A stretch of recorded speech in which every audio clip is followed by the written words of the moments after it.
안녕하십니까? 지혜와 통찰의 이야기를 나누는 시간입니다. 우리의 삶은 수많은 선택과 소망으로 채워져 있습니다. 만약 신이 당신 앞에 나타나 단 하나의 소원을 들어주겠다고 약속한다면 당신은 무엇을 구하시겠습니까?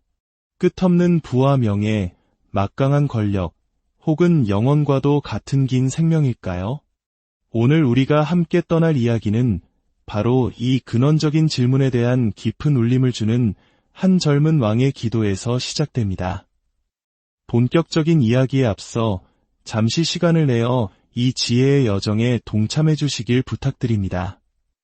만약 이 이야기가 여러분의 마음에 작은 등불 하나를 켠다면 좋아요를 통해 그 빛을 밝혀주시고 구독을 통해 앞으로도 계속될 지혜의 이야기들을 함께 나누어 주십시오.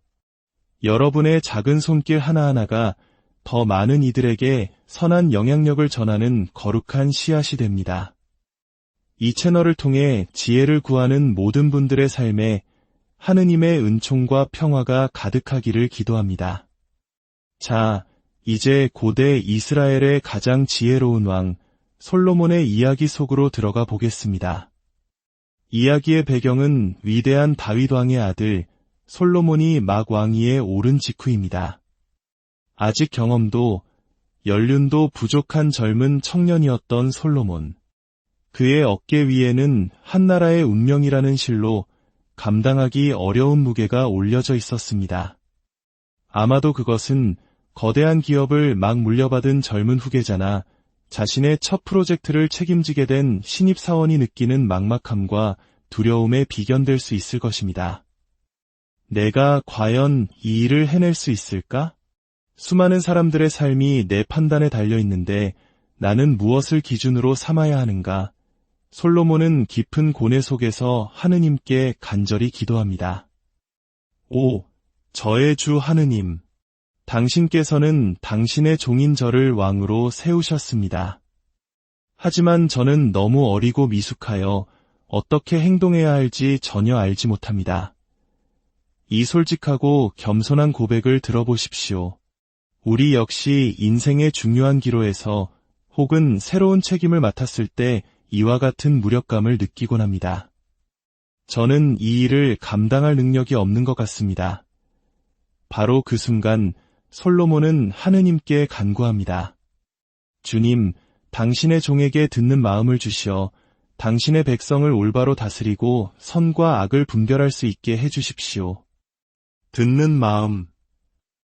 히브리어 원문의 이 표현은 단순히 귀로 듣는 능력을 넘어 깊은 지혜와 통찰력, 사물의 본질을 꿰뚫어보는 분별력을 의미합니다. 이 얼마나 놀라운 기도입니까? 그는 무엇이든 구할 수 있었습니다. 상상할 수 있는 모든 부와 재물, 세상에서 가장 화려한 궁전, 모든 적들이 두려움에 떨게 할 강력한 군대, 혹은 아첨하는 신하들에게 둘러싸여 안락한 삶을 누리는 것. 우리 인간이 흔히 갈망하는 부, 명예, 쾌락, 권력. 그는 이 모든 것을 가질 수 있었습니다. 하지만 솔로몬은 그 어떤 것도 구하지 않았습니다. 그는 오직 선과 악을 분별할 수 있는 지혜로운 마음, 즉 듣는 마음을 구했습니다. 이것이 무엇을 의미할까요? 그는 세상을 하느님의 시선으로 바라보고 하느님의 마음으로 통치하기를 원했던 것입니다. 여기에 시대를 초월하는 깊은 영적 진리가 담겨 있습니다. 앞서 말한 세상의 모든 좋은 것들, 부, 명예, 권력, 건강을 모두 손에 쥔다 하더라도 지혜로운 마음이 없다면, 즉 하느님의 관점에서 세상을 볼 수 없다면 우리는 그것들을 어떻게 사용해야 할지 알지 못합니다. 오히려 표면적으로는 우리를 만족시키는 것처럼 보이는 그 모든 것들이 결국에는 우리를 향해 돌아서서 우리 자신을 파괴하는 흉기가 될 것입니다. 이것은 고대부터 오늘날에 이르기까지 변치 않는 진리입니다. 특히 젊은이들이 삶에서 무엇을 원하는지 물으면 대부분 부와 명예, 쾌락과 권력을 이야기합니다.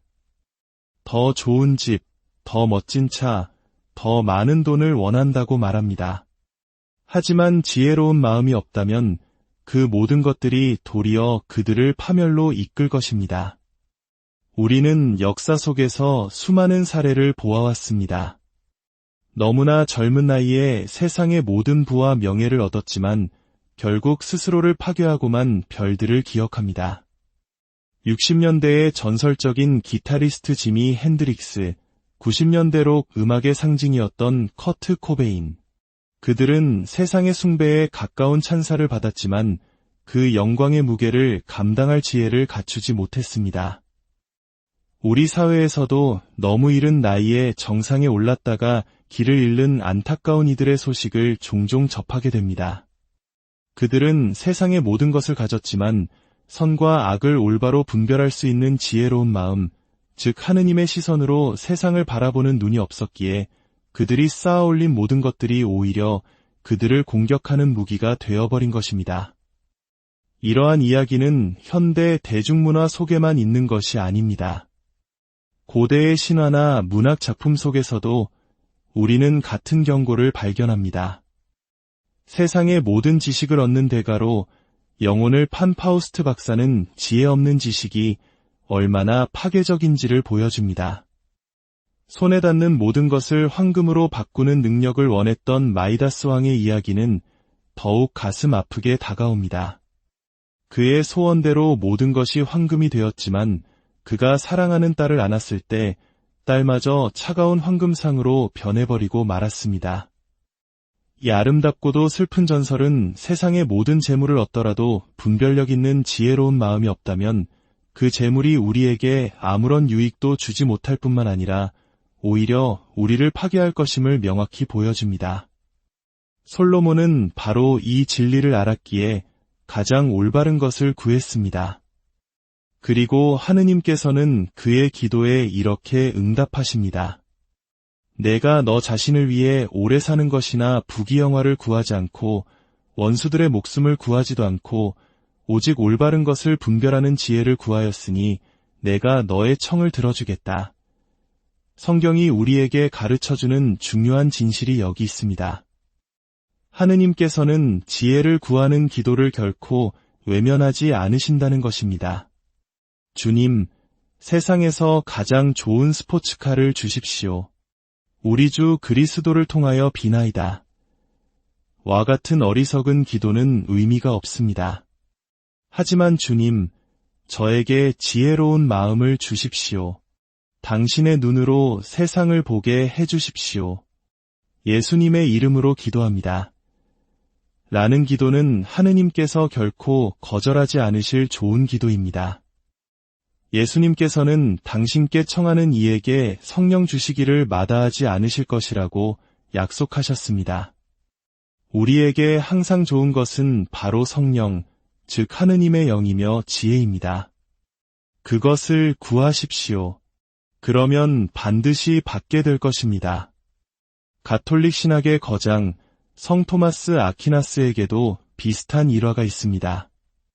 십자가 위에 예수님께서 그에게 말씀하셨습니다. 토마스야, 너는 나에 대해 참으로 잘 저술하였다. 보상으로 무엇을 원하느냐? 아퀴나스 역시 무엇이든 구할 수 있었습니다. 세상에서 가장 유명한 학자가 되게 해달라고 혹은 부와 명예를 달라고 할 수도 있었습니다. 하지만 그는 이렇게 대답했습니다. 주님, 저는 당신 외에는 아무것도 원하지 않습니다. 그 역시 솔로몬처럼 지혜로운 마음, 즉 그리스도께서 자신 안에 머무시기를 청했던 것입니다. 자, 이제 우리 자신에게 질문을 던져볼 시간입니다. 만약 오늘 밤 잠들기 전 하느님께서 당신에게 나타나 솔로몬과 토마스 아퀴나스에게 하셨던 것처럼 물으신다면 내가 너에게 무엇을 해주기를 바라느냐? 내가 약속하노니 그대로 이루어주겠다 라고 하신다면 당신은 무엇을 구하시겠습니까? 더 나은 차, 더 많은 돈, 가족 간의 불화를 해결해달라는 것, 직장에서의 성공. 이 모든 것은 사실 사소한 것들입니다. 오직 그리스도를 구하십시오. 주님, 저는 당신을 원합니다. 제게 지혜롭고 분별하는 마음을 주십시오. 그리하여 제게 무엇이 주어지든 혹은 주어지지 않든 그 모든 상황 속에서 어떻게 행해야 할지 알게 하소서. 지혜로운 마음이 있다면 부가 주어졌을 때 그것을 어떻게 사용해야 할지 알게 될 것입니다. 권력이 주어진다면 그것으로 무엇을 해야 할지 알게 될 것입니다. 사람들이 나를 존경할 때 그 명예를 어떻게 하느님의 목적을 위해 사용해야 할지 알게 될 것입니다. 하지만 우리 안에 그리스도가 없다면 그 모든 좋은 것들이 우리를 파괴할 것입니다. 이것은 은행에 맡겨둔 돈처럼 확실한 영적 진리입니다. 예수님께서 들려주신 비유에서도 우리는 이와 같은 지혜를 발견합니다. 하늘나라는 밭에 숨겨진 보물과 같다. 그 보물을 발견한 사람은 가진 것을 다 팔아서 그 밭을 산다. 고대에는 은행이나 보험이 없었기에 전쟁이 나거나 도적이 들끓으면 사람들은 자신의 재산을 땅에 묻어두고 피난을 떠나곤 했습니다. 때로는 그 주인이 다시 돌아오지 못하는 경우도 있었고, 수세대가 흐른 뒤 우연히 밭을 갈던 농부가 그 숨겨진 보물을 발견하게 되는 일이 있었습니다. 하늘나라가 바로 이와 같다는 것입니다. 만약 당신이 그 숨겨진 보물을 발견했다면 당신이 가진 다른 모든 것을 팔아서라도 그것을 사야 합니다. 그 숨겨진 보물은 무엇일까요? 바로 솔로몬이 구했던 지혜롭고 분별하는 마음입니다. 우리 안에 거하시는 그리스도이십니다. 주님, 당신 외에는 아무것도 원하지 않습니다. 라고 고백했던 토마스 아퀴나스의 마음입니다. 일단 그것을 발견하면 당신의 삶에 있는 다른 모든 것들은 부차적인 것이 됩니다. 그것들을 다 팔아서라도 그 단 하나를 사십시오. 왜냐하면 그 하나가 없다면 당신은 모든 것을 잃은 것이기 때문입니다. 또 다른 비유는 이렇습니다. 하늘나라는 좋은 진주를 찾는 상인과 같다. 그는 값진 진주를 하나 발견하자 가서 가진 것을 다 팔아 그것을 샀다. 진주를 찾는 상인은 바로 우리 자신입니다. 우리는 인생을 살아가며 우리를 행복하게 해줄 것들을 찾아다닙니다. 부, 쾌락, 명예, 인정 같은 것들이죠. 하지만 값진 진주, 즉 하늘나라를 발견했을 때, 밭에 묻힌 보물을 찾았을 때, 지혜로운 마음을 얻었을 때, 그리스도께서 우리 안에 사심을 깨달았을 때 나머지 것들은 모두 팔아버려도 좋습니다. 그것을 사십시오. 우리의 비극은 무엇입니까? 우리 죄인들은 평생 동안 진주를 찾아다니지만 정작 가장 값진 진주는 놓쳐버린다는 것입니다. 엉뚱한 곳에서 보물을 찾느라 바로 발밑에 묻혀있는 진짜 보물은 발견하지 못합니다. 놓치지 마십시오. 인생은 짧습니다. 오늘 이야기를 듣는 여러분은 이미 그 값진 진주를 발견했습니다.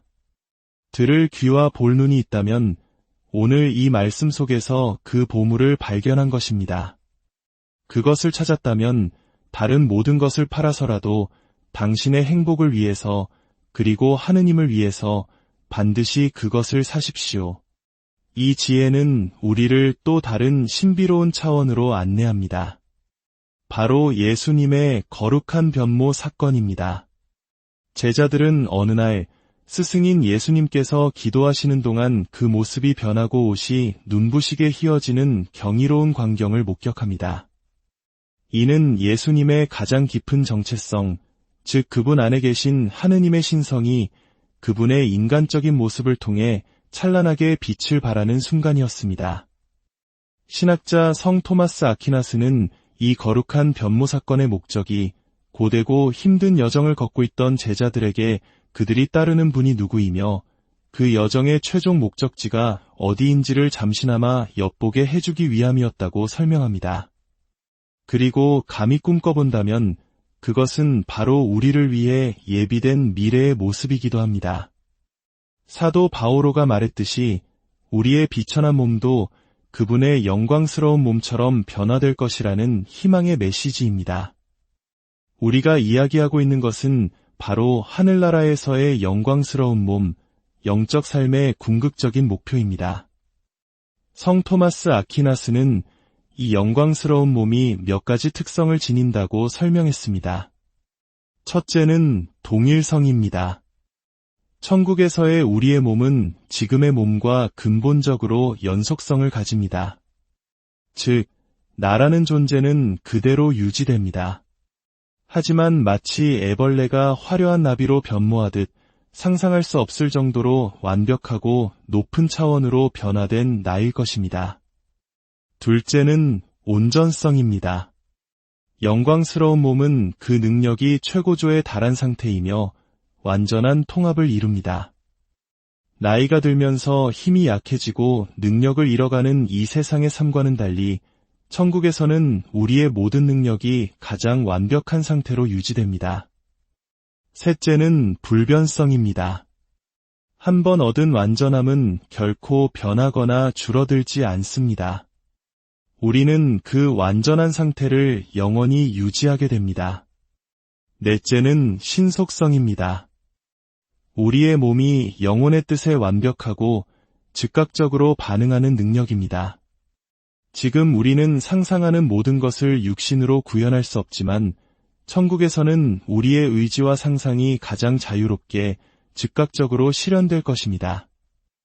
마치 부활하신 예수님께서 굳게 닫힌 문을 통과하여 제자들 가운데 나타나셨던 것처럼 말입니다. 마지막으로 다섯째는 광명성입니다.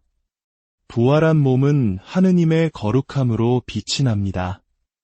예수님께서 거룩하게 변모하셨을 때 눈부시게 빛나셨던 것처럼 성인들의 그림에 후광이 그려져 있는 것처럼 우리의 몸 또한 하느님의 거룩한 빛으로 충만하게 될 것입니다. 이것이 바로 하느님께서 우리에게 약속하신 미래입니다. 눈으로 본 적이 없고 귀로 들은 적이 없는 놀라운 영광입니다. 솔로몬 왕의 지혜로운 기도에서 시작하여 값진 진주의 비유를 거쳐 예수님의 거룩한 변모와 우리에게 약속된 영광스러운 미래까지 이 모든 이야기는 단 하나의 진실을 가리키고 있습니다. 이 세상의 부와 명예, 쾌락과 권력은 영원하지 않으며 그것만으로는 진정한 행복을 얻을 수 없다는 것입니다. 우리가 진정으로 구해야 할 단 한 가지는 바로 세상을 하느님의 눈으로 보고 하느님의 마음으로 살아갈 수 있는 지혜롭고 분별하는 마음입니다. 그것이야말로 밭에 숨겨진 보물이요 세상 무엇과도 바꿀 수 없는 값진 진주입니다. 그 지혜를 찾고 발견하고 온 마음을 다해 소유하십시오. 그리할 때 우리의 삶은 비로소 진정한 자유와 기쁨으로 충만하게 될 것입니다. 하느님의 축복이 여러분과 함께하기를 빕니다. 안녕하십니까? 지혜와 통찰의 이야기를 나누는 시간입니다. 우리의 삶은 수많은 선택과 소망으로 채워져 있습니다. 만약 신이 당신 앞에 나타나 단 하나의 소원을 들어주겠다고 약속한다면 당신은 무엇을 구하시겠습니까? 끝없는 부와 명예, 막강한 권력, 혹은 영원과도 같은 긴 생명일까요? 오늘 우리가 함께 떠날 이야기는 바로 이 근원적인 질문에 대한 깊은 울림을 주는 한 젊은 왕의 기도에서 시작됩니다. 본격적인 이야기에 앞서 잠시 시간을 내어 이 지혜의 여정에 동참해 주시길 부탁드립니다. 만약 이 이야기가 여러분의 마음에 작은 등불 하나를 켠다면 좋아요를 통해 그 빛을 밝혀주시고 구독을 통해 앞으로도 계속될 지혜의 이야기들을 함께 나누어 주십시오. 여러분의 작은 손길 하나하나가 더 많은 이들에게 선한 영향력을 전하는 거룩한 씨앗이 됩니다. 이 채널을 통해 지혜를 구하는 모든 분들의 삶에 하느님의 은총과 평화가 가득하기를 기도합니다. 자, 이제 고대 이스라엘의 가장 지혜로운 왕 솔로몬의 이야기 속으로 들어가 보겠습니다. 이야기의 배경은 위대한 다윗 왕의 아들 솔로몬이 막 왕위에 오른 직후입니다. 아직 경험도 연륜도 부족한 젊은 청년이었던 솔로몬. 그의 어깨 위에는 한나라의 운명이라는 실로 감당하기 어려운 무게가 올려져 있었습니다. 아마도 그것은 거대한 기업을 막 물려받은 젊은 후계자나 자신의 첫 프로젝트를 책임지게 된 신입사원이 느끼는 막막함과 두려움에 비견될 수 있을 것입니다.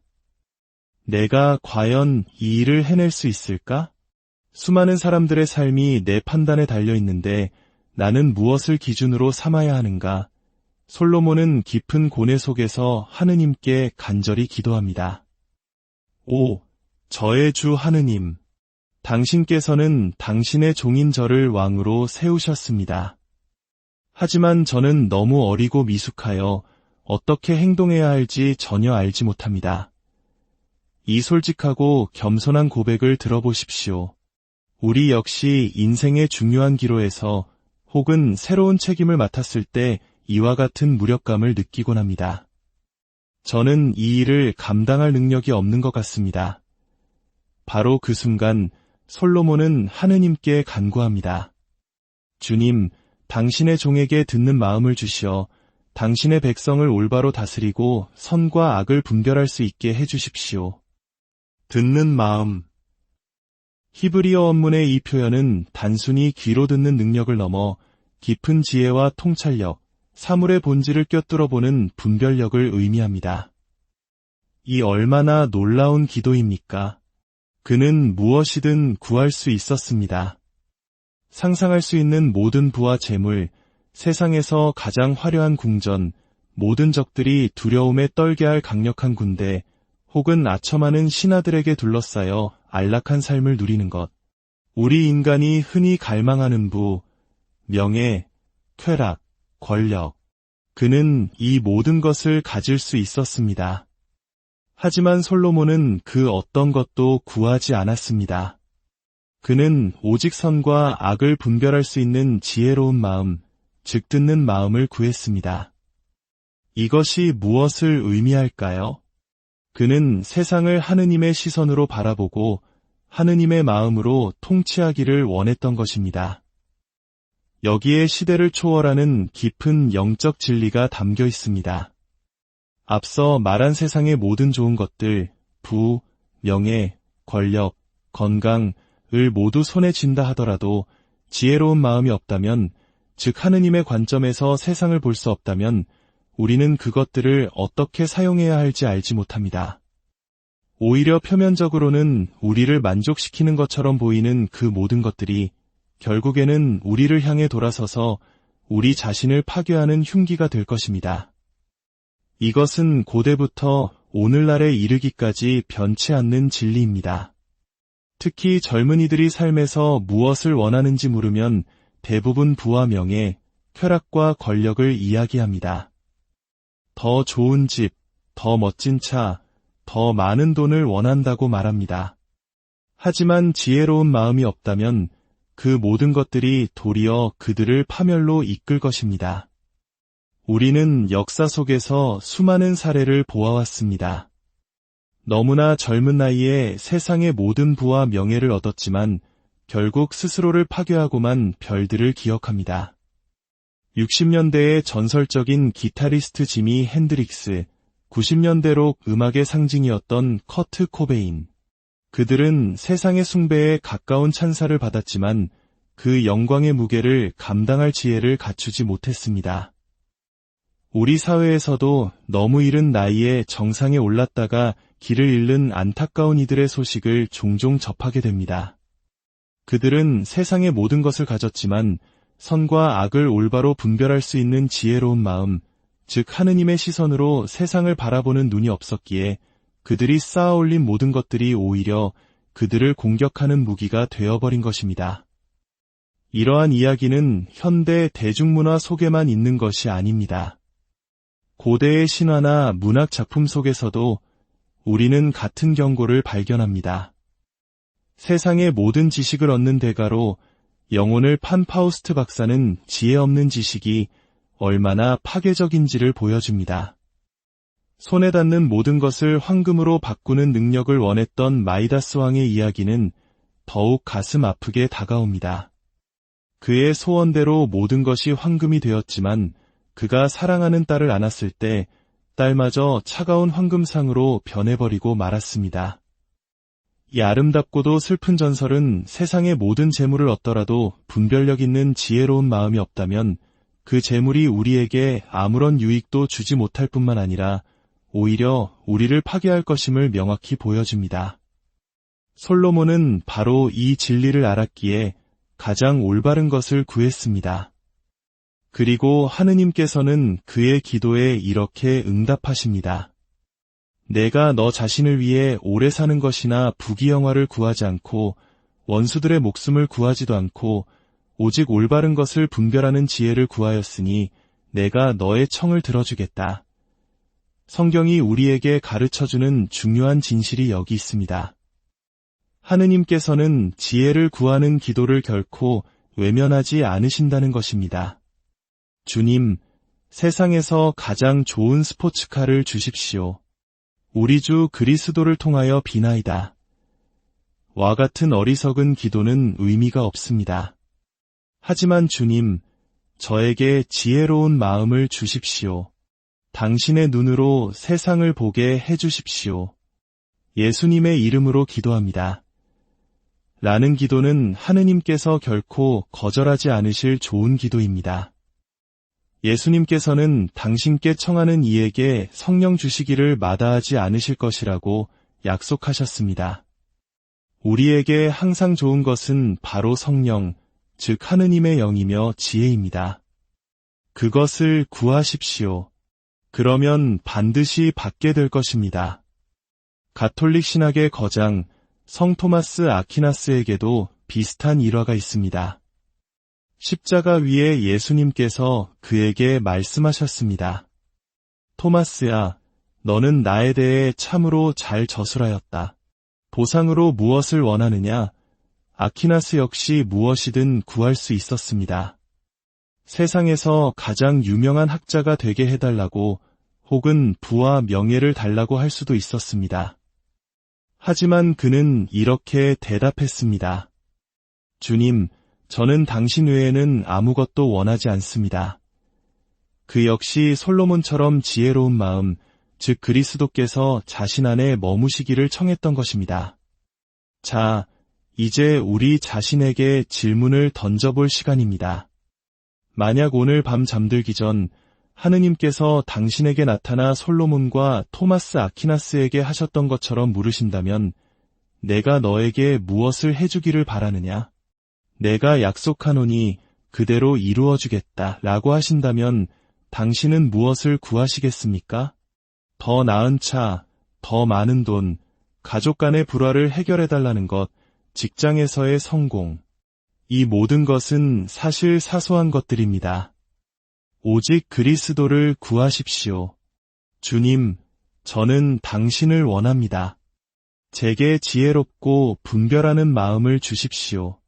그리하여 제게 무엇이 주어지든 혹은 주어지지 않든 그 모든 상황 속에서 어떻게 행해야 할지 알게 하소서. 지혜로운 마음이 있다면 부가 주어졌을 때 그것을 어떻게 사용해야 할지 알게 될 것입니다. 권력이 주어진다면 그것으로 무엇을 해야 할지 알게 될 것입니다. 사람들이 나를 존경할 때 그 명예를 어떻게 하느님의 목적을 위해 사용해야 할지 알게 될 것입니다. 하지만 우리 안에 그리스도가 없다면 그 모든 좋은 것들이 우리를 파괴할 것입니다. 이것은 은행에 맡겨둔 돈처럼 확실한 영적 진리입니다. 예수님께서 들려주신 비유에서도 우리는 이와 같은 지혜를 발견합니다. 하늘나라는 밭에 숨겨진 보물과 같다. 그 보물을 발견한 사람은 가진 것을 다 팔아서 그 밭을 산다. 고대에는 은행이나 보험이 없었기에 전쟁이 나거나 도적이 들끓으면 사람들은 자신의 재산을 땅에 묻어두고 피난을 떠나곤 했습니다. 때로는 그 주인이 다시 돌아오지 못하는 경우도 있었고 수세대가 흐른 뒤 우연히 밭을 갈던 농부가 그 숨겨진 보물을 발견하게 되는 일이 있었습니다. 하늘나라가 바로 이와 같다는 것입니다. 만약 당신이 그 숨겨진 보물을 발견했다면 당신이 가진 다른 모든 것을 팔아서라도 그것을 사야 합니다. 그 숨겨진 보물은 무엇일까요? 바로 솔로몬이 구했던 지혜롭고 분별하는 마음입니다. 우리 안에 거하시는 그리스도이십니다. 주님, 당신 외에는 아무것도 원하지 않습니다. 라고 고백했던 토마스 아퀴나스의 마음입니다. 일단 그것을 발견하면 당신의 삶에 있는 다른 모든 것들은 부차적인 것이 됩니다. 그것들을 다 팔아서라도 그 단 하나를 사십시오. 왜냐하면 그 하나가 없다면 당신은 모든 것을 잃은 것이기 때문입니다. 또 다른 비유는 이렇습니다. 하늘나라는 좋은 진주를 찾는 상인과 같다. 그는 값진 진주를 하나 발견하자 가서 가진 것을 다 팔아 그것을 샀다. 진주를 찾는 상인은 바로 우리 자신입니다. 우리는 인생을 살아가며 우리를 행복하게 해줄 것들을 찾아다닙니다. 부, 쾌락, 명예, 인정 같은 것들이죠. 하지만 값진 진주, 즉 하늘나라를 발견했을 때, 밭에 묻힌 보물을 찾았을 때, 지혜로운 마음을 얻었을 때, 그리스도께서 우리 안에 사심을 깨달았을 때, 나머지 것들은 모두 팔아버려도 좋습니다. 그것을 사십시오. 우리의 비극은 무엇입니까? 우리 죄인들은 평생 동안 진주를 찾아다니지만 정작 가장 값진 진주는 놓쳐버린다는 것입니다. 엉뚱한 곳에서 보물을 찾느라 바로 발밑에 묻혀있는 진짜 보물은 발견하지 못합니다. 놓치지 마십시오. 인생은 짧습니다. 오늘 이야기를 듣는 여러분은 이미 그 값진 진주를 발견했습니다. 들을 귀와 볼 눈이 있다면 오늘 이 말씀 속에서 그 보물을 발견한 것입니다. 그것을 찾았다면 다른 모든 것을 팔아서라도 당신의 행복을 위해서 그리고 하느님을 위해서 반드시 그것을 사십시오. 이 지혜는 우리를 또 다른 신비로운 차원으로 안내합니다. 바로 예수님의 거룩한 변모 사건입니다. 제자들은 어느 날 스승인 예수님께서 기도하시는 동안 그 모습이 변하고 옷이 눈부시게 휘어지는 경이로운 광경을 목격합니다. 이는 예수님의 가장 깊은 정체성, 즉 그분 안에 계신 하느님의 신성이 그분의 인간적인 모습을 통해 찬란하게 빛을 발하는 순간이었습니다. 신학자 성 토마스 아퀴나스는 이 거룩한 변모 사건의 목적이 고되고 힘든 여정을 걷고 있던 제자들에게 그들이 따르는 분이 누구이며 그 여정의 최종 목적지가 어디인지를 잠시나마 엿보게 해주기 위함이었다고 설명합니다. 그리고 감히 꿈꿔본다면 그것은 바로 우리를 위해 예비된 미래의 모습이기도 합니다. 사도 바오로가 말했듯이 우리의 비천한 몸도 그분의 영광스러운 몸처럼 변화될 것이라는 희망의 메시지입니다. 우리가 이야기하고 있는 것은 바로 하늘나라에서의 영광스러운 몸, 영적 삶의 궁극적인 목표입니다. 성 토마스 아퀴나스는 이 영광스러운 몸이 몇 가지 특성을 지닌다고 설명했습니다. 첫째는 동일성입니다. 천국에서의 우리의 몸은 지금의 몸과 근본적으로 연속성을 가집니다. 즉, 나라는 존재는 그대로 유지됩니다. 하지만 마치 애벌레가 화려한 나비로 변모하듯 상상할 수 없을 정도로 완벽하고 높은 차원으로 변화된 나일 것입니다. 둘째는 온전성입니다. 영광스러운 몸은 그 능력이 최고조에 달한 상태이며 완전한 통합을 이룹니다. 나이가 들면서 힘이 약해지고 능력을 잃어가는 이 세상의 삶과는 달리 천국에서는 우리의 모든 능력이 가장 완벽한 상태로 유지됩니다. 셋째는 불변성입니다. 한 번 얻은 완전함은 결코 변하거나 줄어들지 않습니다. 우리는 그 완전한 상태를 영원히 유지하게 됩니다. 넷째는 신속성입니다. 우리의 몸이 영혼의 뜻에 완벽하고 즉각적으로 반응하는 능력입니다. 지금 우리는 상상하는 모든 것을 육신으로 구현할 수 없지만 천국에서는 우리의 의지와 상상이 가장 자유롭게 즉각적으로 실현될 것입니다. 마치 부활하신 예수님께서 굳게 닫힌 문을 통과하여 제자들 가운데 나타나셨던 것처럼 말입니다. 마지막으로 다섯째는 광명성입니다. 부활한 몸은 하느님의 거룩함으로 빛이 납니다. 예수님께서 거룩하게 변모하셨을 때 눈부시게 빛나셨던 것처럼 성인들의 그림에 후광이 그려져 있는 것처럼 우리의 몸 또한 하느님의 거룩한 빛으로 충만하게 될 것입니다. 이것이 바로 하느님께서 우리에게 약속하신 미래입니다. 눈으로 본 적이 없고 귀로 들은 적이 없는 놀라운 영광입니다. 솔로몬 왕의 지혜로운 기도에서 시작하여 값진 진주의 비유를 거쳐 예수님의 거룩한 변모와 우리에게 약속된 영광스러운 미래까지 이 모든 이야기는 단 하나의 진실을 가리키고 있습니다. 이 세상의 부와 명예, 쾌락과 권력은 영원하지 않으며 그것만으로는 진정한 행복을 얻을 수 없다는 것입니다. 우리가 진정으로 구해야 할 단 한 가지는 바로 세상을 하느님의 눈으로 보고 하느님의 마음으로 살아갈 수 있는 지혜롭고 분별하는 마음입니다. 그것이야말로 밭에 숨겨진 보물이요 세상 무엇과도 바꿀 수 없는 값진 진주입니다. 그 지혜를 찾고 발견하고 온 마음을 다해 소유하십시오. 그리할 때 우리의 삶은 비로소 진정한 자유와 기쁨으로 충만하게 될 것입니다. 하느님의 축복이 여러분과 함께하기를 빕니다. 안녕하십니까? 지혜와 통찰의 이야기를 나누는 시간입니다. 우리의 삶은 수많은 선택과 소망으로 채워져 있습니다. 만약 신이 당신 앞에 나타나 단 하나의 소원을 들어주겠다고 약속한다면 당신은 무엇을 구하시겠습니까? 끝없는 부와 명예, 막강한 권력, 혹은 영원과도 같은 긴 생명일까요? 오늘 우리가 함께 떠날 이야기는 바로 이 근원적인 질문에 대한 깊은 울림을 주는 한 젊은 왕의 기도에서 시작됩니다.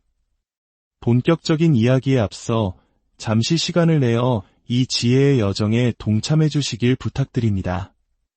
만약 이 이야기가 여러분의 마음에 작은 등불 하나를 켠다면 좋아요를 통해 그 빛을 밝혀주시고 구독을 통해 앞으로도 계속될 지혜의 이야기들을 함께 나누어 주십시오. 여러분의 작은 손길 하나하나가 더 많은 이들에게 선한 영향력을 전하는 거룩한 씨앗이 됩니다. 이 채널을 통해 지혜를 구하는 모든 분들의 삶에 하느님의 은총과 평화가 가득하기를 기도합니다. 자, 이제 고대 이스라엘의 가장 지혜로운 왕 솔로몬의 이야기 속으로 들어가 보겠습니다.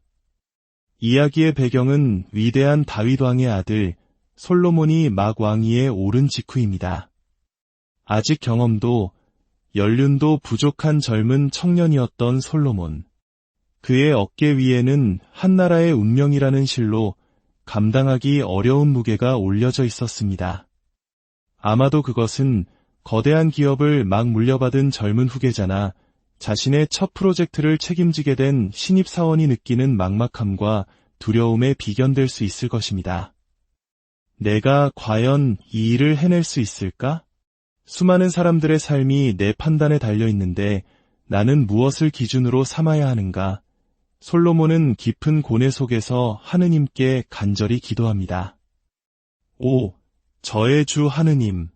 당신께서는 당신의 종인 저를 왕으로 세우셨습니다. 하지만 저는 너무 어리고 미숙하여 어떻게 행동해야 할지 전혀 알지 못합니다. 이 솔직하고 겸손한 고백을 들어보십시오. 우리 역시 인생의 중요한 기로에서 혹은 새로운 책임을 맡았을 때 이와 같은 무력감을 느끼곤 합니다. 저는 이 일을 감당할 능력이 없는 것 같습니다. 바로 그 순간 솔로몬은 하느님께 간구합니다. 주님, 당신의 종에게 듣는 마음을 주시어 당신의 백성을 올바로 다스리고 선과 악을 분별할 수 있게 해주십시오. 듣는 마음. 히브리어 원문의 이 표현은 단순히 귀로 듣는 능력을 넘어 깊은 지혜와 통찰력, 사물의 본질을 꿰뚫어보는 분별력을 의미합니다. 이 얼마나 놀라운 기도입니까? 그는 무엇이든 구할 수 있었습니다. 상상할 수 있는 모든 부와 재물, 세상에서 가장 화려한 궁전, 모든 적들이 두려움에 떨게 할 강력한 군대, 혹은 아첨하는 신하들에게 둘러싸여 안락한 삶을 누리는 것. 우리 인간이 흔히 갈망하는 부, 명예, 쾌락, 권력. 그는 이 모든 것을 가질 수 있었습니다. 하지만 솔로몬은 그 어떤 것도 구하지 않았습니다. 그는 오직 선과 악을 분별할 수 있는 지혜로운 마음, 즉 듣는 마음을 구했습니다. 이것이 무엇을 의미할까요? 그는 세상을 하느님의 시선으로 바라보고 하느님의 마음으로 통치하기를 원했던 것입니다.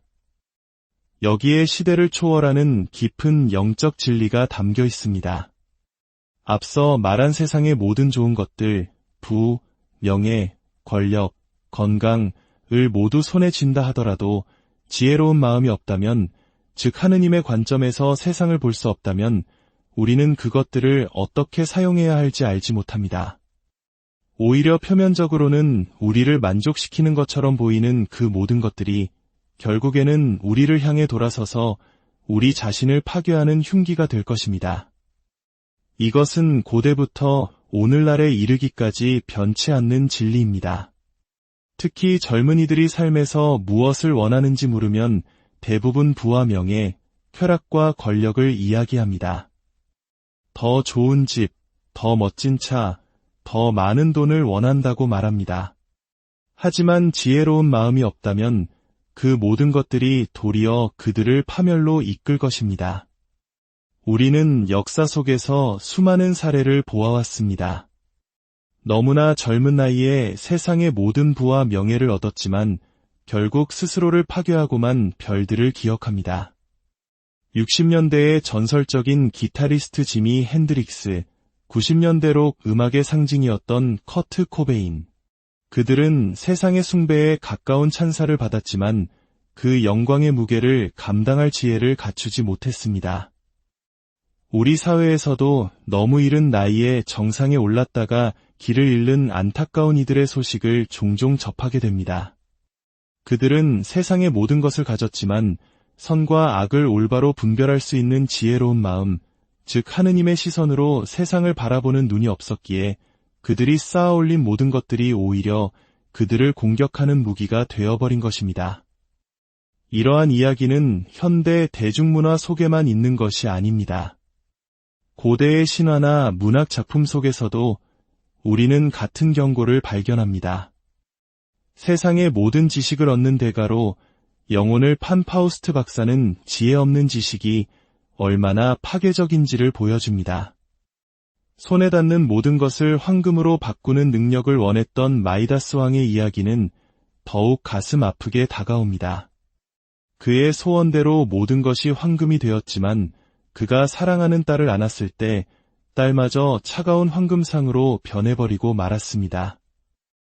이 아름답고도 슬픈 전설은 세상의 모든 재물을 얻더라도 분별력 있는 지혜로운 마음이 없다면 그 재물이 우리에게 아무런 유익도 주지 못할 뿐만 아니라 오히려 우리를 파괴할 것임을 명확히 보여줍니다. 솔로몬은 바로 이 진리를 알았기에 가장 올바른 것을 구했습니다. 그리고 하느님께서는 그의 기도에 이렇게 응답하십니다. 내가 너 자신을 위해 오래 사는 것이나 부귀영화를 구하지 않고 원수들의 목숨을 구하지도 않고 오직 올바른 것을 분별하는 지혜를 구하였으니 내가 너의 청을 들어주겠다. 성경이 우리에게 가르쳐주는 중요한 진실이 여기 있습니다. 하느님께서는 지혜를 구하는 기도를 결코 외면하지 않으신다는 것입니다. 주님, 세상에서 가장 좋은 스포츠카를 주십시오. 우리 주 그리스도를 통하여 비나이다. 와 같은 어리석은 기도는 의미가 없습니다. 하지만 주님, 저에게 지혜로운 마음을 주십시오. 당신의 눈으로 세상을 보게 해주십시오. 예수님의 이름으로 기도합니다. 라는 기도는 하느님께서 결코 거절하지 않으실 좋은 기도입니다.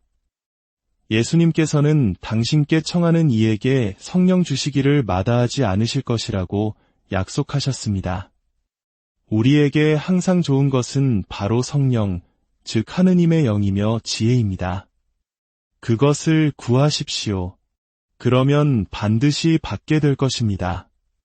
가톨릭 신학의 거장 성 토마스 아퀴나스에게도 비슷한 일화가 있습니다. 십자가 위에 예수님께서 그에게 말씀하셨습니다. 토마스야, 너는 나에 대해 참으로 잘 저술하였다. 보상으로 무엇을 원하느냐? 아퀴나스 역시 무엇이든 구할 수 있었습니다. 세상에서 가장 유명한 학자가 되게 해달라고 혹은 부와 명예를 달라고 할 수도 있었습니다. 하지만 그는 이렇게 대답했습니다. 주님, 저는 당신 외에는 아무것도 원하지 않습니다. 그 역시 솔로몬처럼 지혜로운 마음, 즉 그리스도께서 자신 안에 머무시기를 청했던 것입니다. 자, 이제 우리 자신에게 질문을 던져볼 시간입니다. 만약 오늘 밤 잠들기 전 하느님께서 당신에게 나타나 솔로몬과 토마스 아퀴나스에게 하셨던 것처럼 물으신다면 내가 너에게 무엇을 해주기를 바라느냐? 내가 약속하노니 그대로 이루어주겠다 라고 하신다면 당신은 무엇을 구하시겠습니까? 더 나은 차, 더 많은 돈, 가족 간의 불화를 해결해달라는 것, 직장에서의 성공. 이 모든 것은 사실 사소한 것들입니다. 오직 그리스도를 구하십시오. 주님, 저는 당신을 원합니다. 제게 지혜롭고 분별하는 마음을 주십시오. 그리하여 제게 무엇이 주어지든 혹은 주어지지 않든 그 모든 상황 속에서 어떻게 행해야 할지 알게 하소서. 지혜로운 마음이 있다면 부가 주어졌을 때 그것을 어떻게 사용해야 할지 알게 될 것입니다. 권력이 주어진다면 그것으로 무엇을 해야 할지 알게 될 것입니다. 사람들이 나를 존경할 때 그 명예를 어떻게 하느님의 목적을 위해 사용해야 할지 알게 될 것입니다. 하지만 우리 안에 그리스도가 없다면 그 모든 좋은 것들이 우리를 파괴할 것입니다. 이것은 은행에 맡겨둔 돈처럼 확실한 영적 진리입니다. 예수님께서 들려주신 비유에서도 우리는 이와 같은 지혜를 발견합니다. 하늘나라는 밭에 숨겨진 보물과 같다. 그 보물을 발견한 사람은 가진 것을 다 팔아서 그 밭을 산다. 고대에는 은행이나 보험이 없었기에 전쟁이 나거나 도적이 들끓으면 사람들은 자신의 재산을 땅에 묻어두고 피난을 떠나곤 했습니다. 때로는 그 주인이 다시 돌아오지 못하는 경우도 있었고 수세대가 흐른 뒤 우연히 밭을 갈던 농부가 그 숨겨진 보물을 발견하게 되는 일이 있었습니다. 하늘나라가 바로 이와 같다는 것입니다. 만약 당신이 그 숨겨진 보물을 발견했다면 당신이 가진 다른 모든 것을 팔아서라도 그것을 사야 합니다. 그 숨겨진 보물은 무엇일까요? 바로 솔로몬이 구했던 지혜롭고 분별하는 마음입니다. 우리 안에 거하시는 그리스도이십니다. 주님, 당신 외에는 아무것도 원하지 않습니다. 라고 고백했던 토마스 아퀴나스의 마음입니다. 일단 그것을 발견하면 당신의 삶에 있는 다른 모든 것들은 부차적인 것이 됩니다. 그것들을 다 팔아서라도 그 단 하나를 사십시오. 왜냐하면 그 하나가 없다면 당신은 모든 것을 잃은 것이기 때문입니다. 또 다른 비유는 이렇습니다. 하늘나라는 좋은 진주를 찾는 상인과 같다. 그는 값진 진주를 하나 발견하자 가서 가진 것을 다 팔아 그것을 샀다. 진주를 찾는 상인은 바로 우리 자신입니다. 우리는 인생을 살아가며 우리를 행복하게 해줄 것들을 찾아다닙니다. 부, 쾌락, 명예, 인정 같은 것들이죠. 하지만 값진 진주, 즉 하늘나라를 발견했을 때, 밭에 묻힌 보물을 찾았을 때, 지혜로운 마음을 얻었을 때, 그리스도께서 우리 안에 사심을 깨달았을 때 나머지 것들은 모두 팔아버려도 좋습니다. 그것을 사십시오. 우리의 비극은 무엇입니까? 우리 죄인들은 평생 동안 진주를 찾아다니지만 정작 가장 값진 진주는 놓쳐버린다는 것입니다. 엉뚱한 곳에서 보물을 찾느라 바로 발밑에 묻혀있는 진짜 보물은 발견하지 못합니다. 놓치지 마십시오. 인생은 짧습니다. 오늘 이야기를 듣는 여러분은 이미 그 값진 진주를 발견했습니다. 들을 귀와 볼 눈이 있다면 오늘 이 말씀 속에서 그 보물을 발견한 것입니다. 그것을 찾았다면 다른 모든 것을 팔아서라도 당신의 행복을 위해서 그리고 하느님을 위해서 반드시 그것을 사십시오. 이 지혜는 우리를 또 다른 신비로운 차원으로 안내합니다. 바로 예수님의 거룩한 변모 사건입니다. 제자들은 어느 날 스승인 예수님께서 기도하시는 동안 그 모습이 변하고 옷이 눈부시게 휘어지는 경이로운 광경을 목격합니다. 이는 예수님의 가장 깊은 정체성, 즉 그분 안에 계신 하느님의 신성이 그분의 인간적인 모습을 통해 찬란하게 빛을 발하는 순간이었습니다. 신학자 성 토마스 아퀴나스는 이 거룩한 변모 사건의 목적이 고되고 힘든 여정을 걷고 있던 제자들에게 그들이 따르는 분이 누구이며 그 여정의 최종 목적지가 어디인지를 잠시나마 엿보게 해주기 위함이었다고 설명합니다. 그리고 감히 꿈꿔본다면 그것은 바로 우리를 위해 예비된 미래의 모습이기도 합니다. 사도 바오로가 말했듯이 우리의 비천한 몸도 그분의 영광스러운 몸처럼 변화될 것이라는 희망의 메시지입니다. 우리가 이야기하고 있는 것은 바로 하늘나라에서의 영광스러운 몸, 영적 삶의 궁극적인 목표입니다. 성 토마스 아퀴나스는 이 영광스러운 몸이 몇 가지 특성을 지닌다고 설명했습니다. 첫째는 동일성입니다. 천국에서의 우리의 몸은 지금의 몸과 근본적으로 연속성을 가집니다.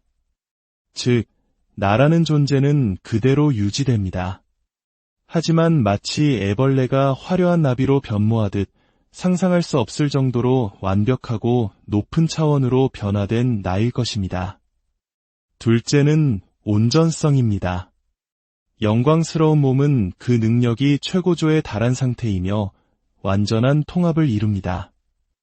나이가 들면서 힘이 약해지고 능력을 잃어가는 이 세상의 삶과는 달리 천국에서는 우리의 모든 능력이 가장 완벽한 상태로 유지됩니다. 셋째는 불변성입니다. 한번 얻은 완전함은 결코 변하거나 줄어들지 않습니다.